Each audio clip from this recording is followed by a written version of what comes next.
नागलोक में नागिन प्रतिमा अपने स्नान घर में स्नान कर रही थी। तभी उसे ऐसा प्रतीत होता है जैसे पीछे से उसे कोई देख रहा है। अब जैसे ही नागिन प्रतिमा पीछे मुड़ती है, उसे किसी की परछाई वहां से जाते हुए दिखाई पड़ती है। कौन है हमारे स्नान घर के बाहर? कौन है? प्रतिमा बार बार आवाज लगाती है, तो ना तो वह दोबारा उसे परछाई दिखाई देती है और ना ही उसकी बात का कोई जवाब आता है। ये देख प्रतिमा अब स्नान घर से बाहर आती है और स्नान घर के आसपास वो चक्कर लगाने लगती है, लेकिन उसे कोई नहीं दिखाई देता। लेकिन उस नागिन को कौन देख रहा था? बस यही सवाल उसके जहन में था। आखिर कौन हो सकता है जो हमें यूं इस तरह से छुप छुप कर देख रहा था? किसकी इतनी हिम्मत हुई जो हमारे कक्ष में आकर हमारे स्नान घर के बाहर खड़ा होकर हमें निहार रहा था? जो भी है, हम इसका पता तो लगा के ही रहेंगे। प्रतिमा खुद से बात कर रही थी, तभी उसकी माँ उसके पास आती है और उससे कहती, पुत्री, आप अभी तक तैयार नहीं हुई है। आप जानती हैं ना, आज आपका स्वयंवर है। हाँ, हम जानते हैं माता, परंतु हम इतनी बड़ी दुविधा में फंसे हुए हैं। दुविधा में फंसी है, परंतु क्यों? आखिर कौन सी बात है जो आपके दिमाग में घूम रही है? माता, अभी हम स्नान कर रहे थे, तब हमें कुछ ऐसा प्रतीत हुआ जैसे कोई हमें देख रहा हो। हमने कई बार उसको आवाज लगाने की कोशिश की, परंतु किसी ने कोई जवाब नहीं दिया। और जब हम स्नान घर से बाहर आए, तो बाहर आकर हमने इधर उधर देखा तो हमें यहाँ वहाँ कोई नहीं दिखा। कोई बात नहीं पुत्री, कभी कभी ऐसा होता है, जब हमारे दिमाग में कोई बात घूम रही होती है तो कई बार हमें ऐसा लगता है। परंतु माता देखो, पुत्री, बाहर सब आ रखे हैं, इसलिए बिना देरी किए आप जल्दी से बाहर आ जाइए। अपनी बातें पूरी करके नाग माता वहां से चली जाती है, परंतु प्रतिमा के जहन में अभी भी वही परछाई घूम रही थी। कुछ देर बाद नागिन प्रतिमा तैयार होकर नाग महल की सभा कक्ष में पहुंचती है, जिसके बाद वो अपना स्वयंवर शुरू करती है। सभी बहादुर नाग अपने अपने कलाएं नागिन प्रतिमा को दिखा रहे थे, पर नागिन प्रतिमा को कोई पसंद नहीं आता। नागिन सभी नाग राजों को देख रही थी। तभी नागिन प्रतिमा के सामने अंधेरा आ जाता है और उस अंधेरे में उसे छवि दिखाई पड़ती है। उस परछाई को देख अचानक नागिन की आंखें खुल जाती हैं और वह सभी को कहती है, हमें यह स्वयंवर यहीं पर रोकनी होगी। परंतु पुत्री, आप अचानक से स्वयंवर को नहीं रोक सकती हैं। माता, हमें यह सब यहीं पर रोकना होगा और पृथ्वी लोक पर जाना होगा। यदि हम पृथ्वी लोक पर नहीं गए तो अनर्थ हो जाएगा। अनर्थ? परंतु हुआ क्या है, यह तो बताइए आप। फिलहाल हम आपको कुछ भी नहीं बता सकते, क्योंकि हमारे पास अभी कुछ बताने का समय नहीं है और ना ही समझाने का। हम आप सभी से माफी चाहते हैं, परंतु अभी यह स्वयंवर हमें रोकना होगा। इतना बोलकर नागिन अपना पूर्ण रूप लेती है और वहां से नाग द्वार पर पहुंचती है, पर उसको अभी भी ऐसा महसूस हो रहा था जैसे उसके पीछे कोई हो। एक बार फिर से नागिन पीछे मुड़ती है, लेकिन इस बार उसे कोई नहीं दिखाई देता। लेकिन नागिन प्रतिमा उस पर ध्यान नहीं देती है और नाग द्वार खोलकर वहां से चली जाती है। कुछ देर बाद वो पृथ्वी लोक पर पहुंचती है, जहां वह देखती है कि पृथ्वी लोक पर काफी तेज हवाई चल रही थी और सूखे पत्ते उड़ रहे थे। चारों तरफ से सन्नाटा ही सन्नाटा था। ये देख नागी प्रतिमा को बहुत ही अजीब लगता। अब वो नागिन आगे की तरफ जाती है और थोड़ी दूर चलते ही उसे एक भेड़िए की आवाज आती है। उस भेड़िए की आवाज सुनकर नागिन उस भेड़िए की आवाज का पीछा करने लगती है। नागिन आगे जा रही थी और उसकी नजर कुछ भेड़ियों पर पड़ती है। उन भेड़ियों को देखकर प्रतिमा खुद से बोलती है, हे प्रभु, इतने सारे भेड़िए। प्रतिमा खुद से बातें कर रही थी। तभी प्रतिमा की तरफ एक भेड़िया उसके ऊपर हमला करने के लिए आ जाता है। तभी पीछे से नागलोक का एक नाग अपने पूर्ण नाग रूप में आ जाता है। उस भेड़िए को अपनी पूंछ में जकड़कर उसे डस लेता है। क्योंकि नाग अपने पूर्ण नाग रूप में था, इसलिए नागिन प्रतिमा उसकी शक्ल नहीं देख पाती। उस नाग को देखकर नागिन प्रतिमा को यह समझते देर नहीं लगती है और सोचती है, यह तो नाग लोक का ही नाग है। इस नाग को देखकर नागिन प्रतिमा उससे कहती है, तुम कौन हो और यहाँ क्या कर रहे हो? तुम हमें अपना इंसानी रूप दिखाओ। अगर तुमने हमें अपना इंसानी रूप नहीं दिखाया तो हम तुम्हें नाग लोक में प्रवेश नहीं करने देंगे, क्योंकि हम जानते हैं कि तुम हमारे नाग लोक के ही हो।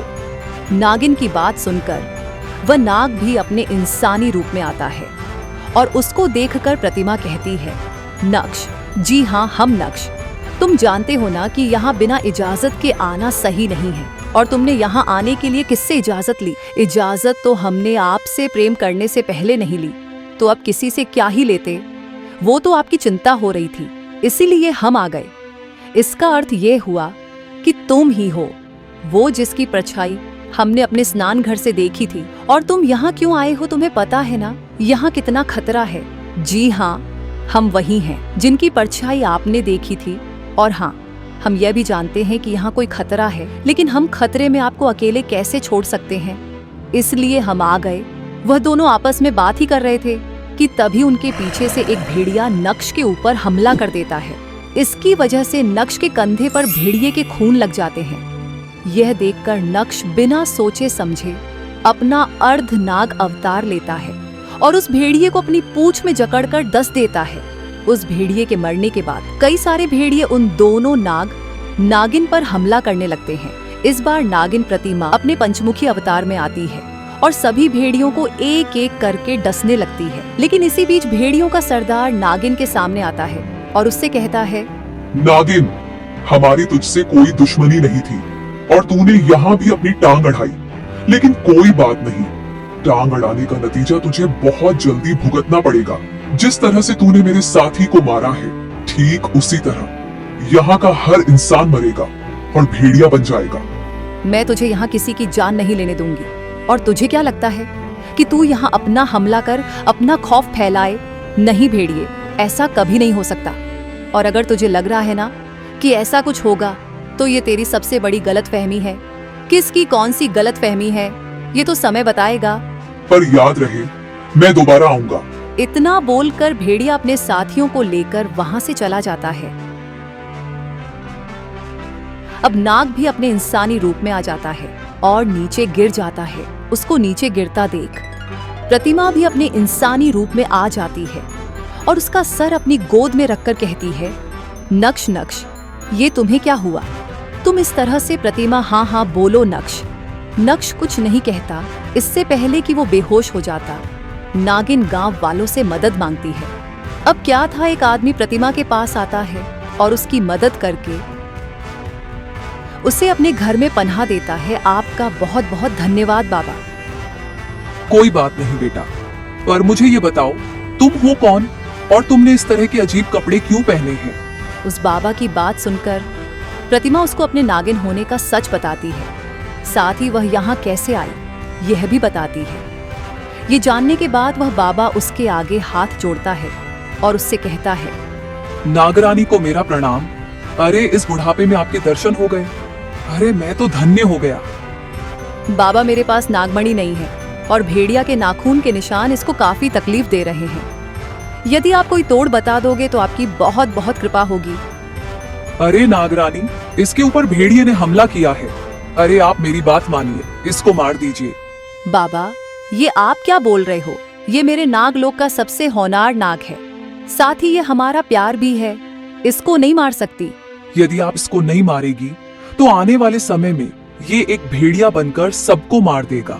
और सिर्फ यहाँ नहीं, अब तो पूरे नागलोक पर और धरती लोक पर आतंक छाएगा, क्योंकि एक नाग जब भेड़िया बनेगा तो मौत का ऐसा तांडव शुरू होगा कि कोई उसे रोक नहीं पाएगा। बाबा, मैं इसको नहीं मार सकती।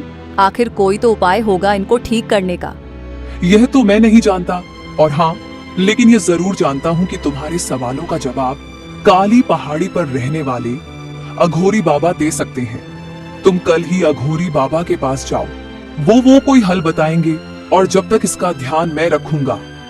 नक्श की इतनी बड़ी कुर्बानी देखकर कहीं ना कहीं प्रतिमा भी उससे प्रेम कर बैठी थी, इसलिए बाबा की बात सुनकर सुबह का इंतजार नहीं कर पाती और वह रात को ही काली पहाड़ी के लिए निकल जाती है। प्रतिमा एक नागिन थी, इसलिए काली पहाड़ी पर जाने में उसे ज्यादा समय नहीं लगा। कुछ देर में नागिन काली पहाड़ी पर पहुंच जाती है, जहां पर उसे गुफा नजर आती है और बिना सोचे समझे प्रतिमा उस गुफा में चली जाती है, जहां उसको एक अघोरी दिखाई पड़ता है। अघोरी बाबा को मेरा प्रणाम। आओ नागिन आओ, हम जानते हैं कि तुम यहाँ क्यों आई हो। बाबा, अब जब आपको पता ही है तो आप मेरी मदद कीजिए। देखो पुत्री, जिसको तुम बचाना चाह रही हो, अब वो कोई मामूली नाग नहीं रहा, बल्कि एक भेड़िया बन चुका है। ऐसे कैसे हो सकता है? वो तो एक नाग है। हाँ, मैं जानता हूँ वो एक नाग बना हुआ है, परंतु ज्यादा समय के लिए नहीं बना रहेगा।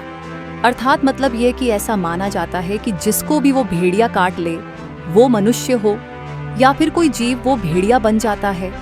और सिर्फ काटने से ही नहीं, अगर उसके पंजों के निशान भी पड़ जाए ना, तब भी वह इंसान प्रभावित हो जाता है। और ठीक उसी तरह से तुम्हारा नाग भी भेड़िए द्वारा जख्मी हुआ है, इसलिए उसको भेड़िया बनने से कोई नहीं रोक सकता। वह अघोरी की बातें सुनकर वहां से चली जाती है। वो गांव में देखती है कि उसका प्यार नक्श एक भेड़िए में तब्दील हो चुका है और वो जोर जोर से चिल्ला रहा है।